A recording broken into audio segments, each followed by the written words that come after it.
Russian President Vladimir Putin has concluded an official visit to Beijing, where he held talks with Chinese President Xi Jinping amid growing international tensions and shifting global power dynamics. During the visit, both sides emphasized strategic cooperation, economic coordination, energy partnerships, and support for what they describe as a more multipolar international order. But beyond the agreement signed and the official statements, the visit is also raising broader geopolitical questions about the direction of global power balances and the future of international relations.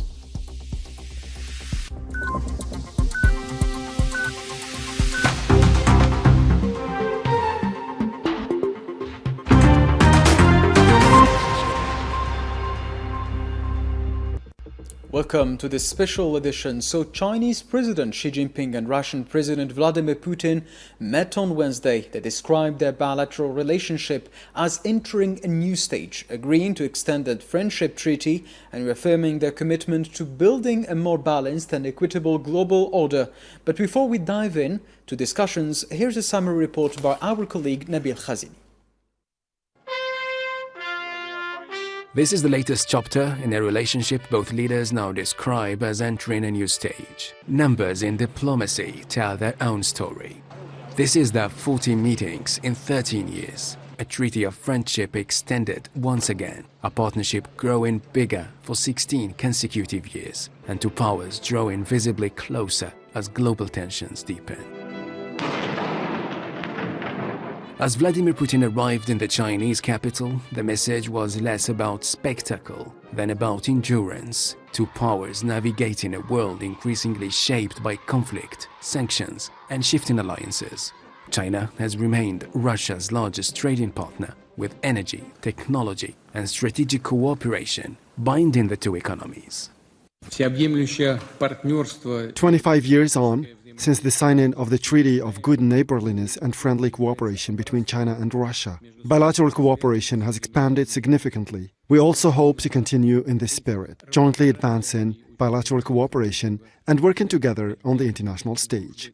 Inside the Great Hall of the People, discussions ranged from trade corridors to global security, but much of the language remained carefully chosen. References to a multipolar world, calls for fairness in international relations, opposition to external pressure.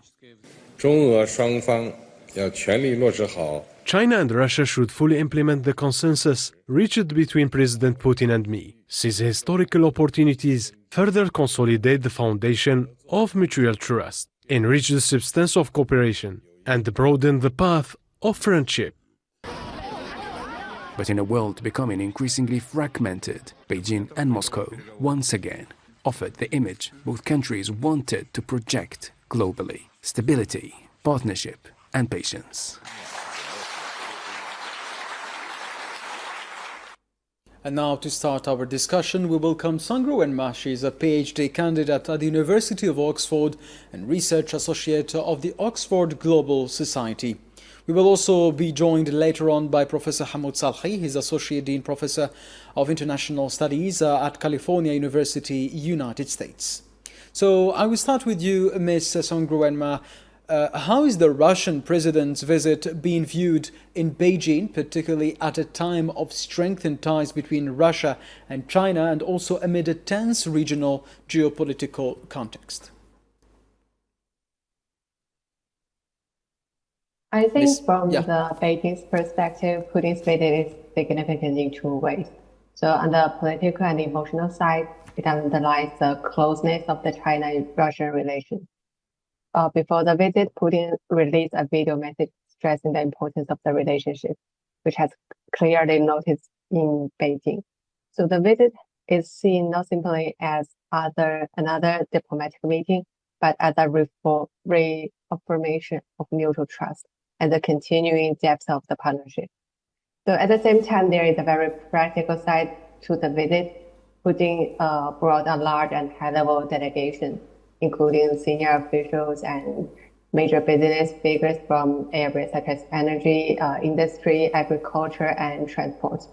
So that suggests the two sides are not only thinking about the strategic friendship, but also looking for practical cooperation. Yeah, so Chinese and Russian officials described the partnership with Russia as contributing to stability and to a multipolar world. From Beijing's perspective, what strategic messages was China trying to send to the world? Ms. Songruan, yeah?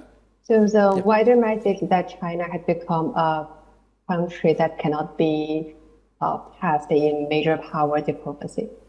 Trump and Putin visit China one after another points to a larger reality in today's world and its serious discussions about the great power relations, regional stability, or the future international order has to take China into account. So from Beijing's perspective, it is not only about China-Russia relations. It's also about China's broader position in international system. Beijing wants to present China as a stable and confident major power, one that has the economic strength, political capability, and strategic patience to help manage relationship among the major powers. So the visit helped reinforce China's preferred image of itself, Yes. not as a passive observer, but also an important force in shaping a more multipolar Indeed, so it's a historical visit, and maybe it's a very important visit. We strengthen the ties between both major powers in the world. So how important was the timing of the visit, especially it comes after 1 week since Donald Trump, US President's visit to China? Ms. Massangruan, please. I think the visit comes after some sign of warming in U.S.-China relations. In that context, Beijing also wants to show that closer communication with Washington does not weaken its relationship with Moscow. So Putin's visit helps demonstrate that China-Russia ties remain stable and strategically important. But there is also a stronger China-Russian contact. This year marks the 30th anniversary of China-Russia strategic partnership of coordination and the 25th anniversary of the Treaty of Good Neighborliness and Friendship Cooperation and the launch of the China-Russian Year of Education. So these milestones give the visit added weight. It is not just a routine meeting, but a moment to review the development of the relationship, strengthen current cooperation, and set a tone for the next stage, possibly even for the next 30 years of China-Russia relations. Indeed. So it's a meeting that affects all the world. We thank you, Ms. Ma, for your contribution and all your insights. Thank you so much. So now we are joined by Professor Hamoud Salhi. He is Professor of International Relations and Associate Dean at the University of California to talk about the visit. Professor Salhi, thank you first for agreeing to be with us. Always a pleasure, Yassine, and thank you. Thank you. So, Professor, how significant is Vladimir Putin's visit to Beijing, especially at this particular moment? It comes shortly after US President Donald Trump's visit to China. So on the one hand, this speaks volume of the role of China, because in less than 2 weeks, you had two major powers, or the whole superpowers were there, Russia, China itself, and the United States. Second, President Putin described the visit as unprecedented, and President Xi described it as also historical, and it is set for unprecedented development over the years. As your guest previously, 26 mark significant anniversaries. One is the comprehensive strategic partnership that the two countries have, and that is very significant because the Chinese, or the language that used to describe this partnership, is now shifted to coordination. We've seen this with the visit of Donald Trump, where the discussion was also about putting things in front. So from that perspective, this is a good illustration of the power that China has. The second thing, the relationship with the Russian is very, very significant because initially, as you are fully aware, the United States always viewed Russia as a partner, or as sees itself as better to be aligned with Russia against China. But events wanted it differently. The Ukraine war it changed those whole dynamics because for the first time, or not the first time, but the United States engagement in the Ukraine conflict it got the Russians closer to China, and that sort of strengthened their partnership. And needless to say that on a broader level, the two countries share ideological similarities, and they are a strong proponent of small states, third world countries. From that perspective, also it's significant in terms of the relationship that they have with other countries in the world. Yes, indeed. So, speaking of similarities, both leaders have described themselves or have described their countries as forces of stability in global affairs. So, what messages are they sending to the whole world? Well, in a world that is sort of has caught us with major conflicts, particularly the policies that the United States has been engaged in recent years. You have a war in Venezuela. You have sort of threats or to take over Greenland. You have also a trade war. That sort of give you a dark picture of how international order is proceeding. And needless to say, the conflict that we were seeing in the Middle East, particularly Gaza, particularly Lebanon, Yemen, and other places, Sudan, and other cases in the world. And the two countries want to project themselves as countries that want this war to be stable. And indeed, the role in the United Nations Security Council in the international arena fits that description very well. But a note also, the Chinese-American summit was designed specifically to push for a stabilized world, and the two countries sought to lay down the foundation for normalizing the relationship. And I think that's one of the results of the outcome of that visit, despite other shortcomings in other areas. It's the same idea that we've seen with this visit, is seeing to it that the world is more stable, particularly with the current crisis in the Middle East and other parts of the world. Yes, so this summit comes after the meeting of US President Donald Trump with his Chinese counterpart Xi Jinping. So does it reflect a deeper long-term strategic alignment holding this summit between Moscow and China? I mean, or mainly coordination driven by current international contexts and pressures and regional tensions? I know Nabil had different statistics, but some of the statistics point that this will be the 25th visit that Putin has or meet with the Chinese leader. That is significant, whether number is low, as Nabil pointed out in his documentary, it is significant from that perspective.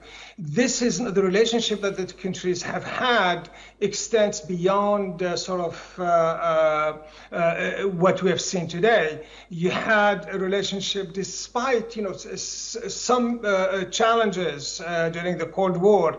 On average, the Chinese and the former Soviet Union had sort of a good relationship to a large degree, despite ideological differences, the way they saw how socialism would be implemented.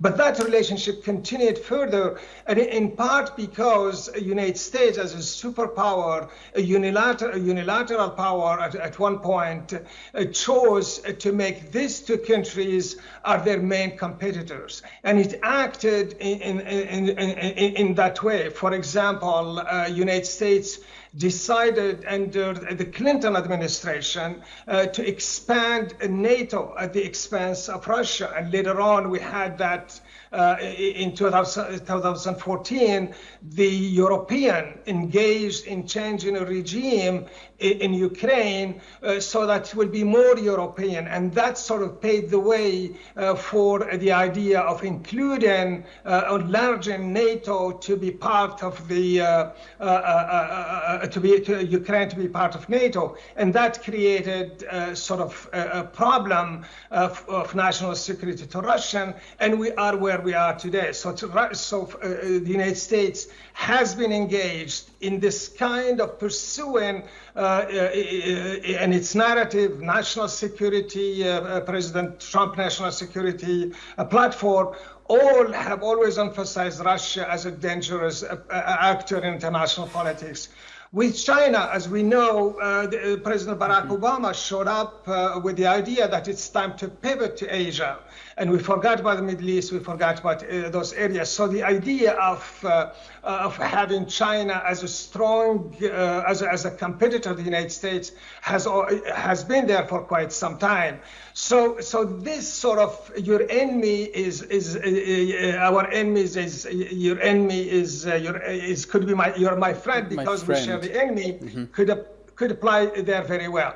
Exactly. So we are speaking about three major powers and economic powers too, China, the United States and Russia. So now this summit between China and Russia is sending messages. So maybe to what extent was this summit also directed toward the United States, toward Washington, and the broader balance of power also with the United States? We really, Yassine, we don't know what's happened behind the scene. And there are certainly some kind of sort of understanding, a secret agreement that history will tell us later. Maybe one of them will leak some of those. But I could assure you that the discussion of Hormuz, that the state of war in Iran, and that the state of war of the conflict in Ukraine are on the top of the agenda. These are superpowers countries that have interests beyond their national borders, even though, and their national security, as in the case of Russia, from their perspective, appears to be on the agenda. So certainly the idea of looking at the world, finding a formula to better coordinate international order, to create conditions for change in this international order is on the agenda. But more specific, I think there could be some of understanding of how to address the Iranian American-Israeli conflict these days. It is highly likely that the two countries have looked at for proposals that are there to end this conflict because the international economic order is at stake. The invasion of Iraq, the attack on Iran has caused major problems. And because of the relationship that the two countries have with Iran, this could be also a means to show support for a solution that would benefit all parties. Yes. So you have mentioned at the beginning of our special coverage, U.S. administration or Trump's administration's involvement in Venezuela, in Latin America and the Middle East, the war with Iran. So maybe China and Russia here are also wanted to implement something. So are we maybe shifting toward a genuinely multipolar international system? This is no secret. President Xi, back in 2023, in San Francisco, in his speech, talked about the need to shift to a multilateral order, an order where partners see themselves as not as adversaries, but working together for the betterment of the world. In his meeting with President Donald Trump, he also emphasized this multilateralism, that the world is better, safer when all parties working together. This is the result of what happened to the United States up to 2014 and perhaps 2019 or 2022, before the Iranian conflict, the Ukrainian conflict started.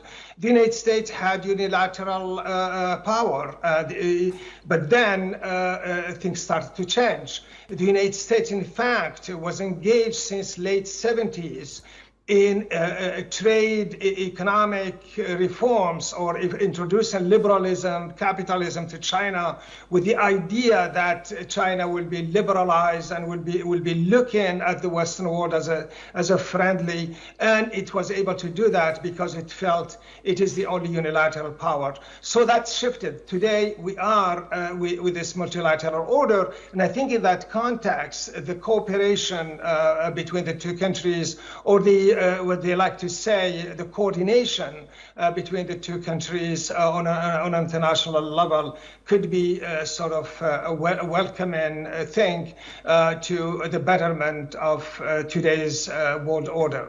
Yes, speaking of world order, and also from an economic perspective, China maintains deep economic ties with the West, and also while strengthening cooperation with Russia. So how sustainable is this balancing relationship or strategy for Beijing? So one of the things the Chinese have been good at doing is working behind the scene. You don't see today China involvement or actively engaged in seeing to it that the crisis in Iran is resolved. But when you take it from different, when you look at the relationship that China has with Pakistan, and Pakistan being the biggest mediator, when you see the role that the Chinese played in rapprochement between Pakistan and Saudi Arabia a few months ago, those are leverages that China has, and it could have easily used to ensure that a resolution to the Hormuz, for example, the blockade that the United States has, is resolved, and that peaceful resolution to this should be done. So it's the tactic, the way the Chinese have worked all these years. The other thing is that, as we've seen in the African countries, maybe except with one country and the entire continent of Africa, China has relationships with every country in Africa except for one has a relationship with China, and those relationships are based on respecting their sovereignty, based on mutual benefits. All of this gives credibility to the Chinese to do work that is so important to international politics. The other thing is that also in the culture of the Chinese, Confucianism, the idea is that they do not believe that opening up, taking the lead outside will be beneficial to them. It will create enemies for them. So that's why working behind the scene, being patient in international relationship is seen for them as a better way to achieve results that will favor their national interest. Yes, indeed. Professor Salhi, when historians look back at this period, maybe could this visit or visits like this one between Vladimir Putin and Xi Jinping be seen as a milestone in the transition toward different global balance of power in the world? No one knows, Yassine, but certainly it will have an impact. Why? Especially if out of this visit you have a resolution to the conflict in Ukraine, you have a resolution that we seem to have forgotten for quite a bit in Gaza, and then Lebanon, as we all know. So those are very, very important issues in international politics. The other one is that the impact that the Chinese-American relationship will be felt in the future. For example, one of the things that we've seen developed in the result of the summit between the Chinese and the American is that the Chinese, the American refrained from using narrative that would be perceived by China as a red line. For example, in the communique that the State Department had, there was no mention of Taiwan, and Taiwan is a very sensitive issue for the Chinese. The Americans seem to respect that. There is also less emphasis, as we've seen in the past, on accusing China of allegedly violating human rights. If this continues to be sort of a pattern in the future, then this week's summit will be very, very important in setting the stage in how the world could be emerging from this. And the last one is that especially if we have a resolution to the conflict in Iran and Lebanon, if you have a resolution, certainly this summit will have credit for it. Yes, thank you so much, Professor Hamoud Salhi, for all your insights and your kind contribution. And thank you, dear viewers, for your kind attention and for being with us. See you tomorrow.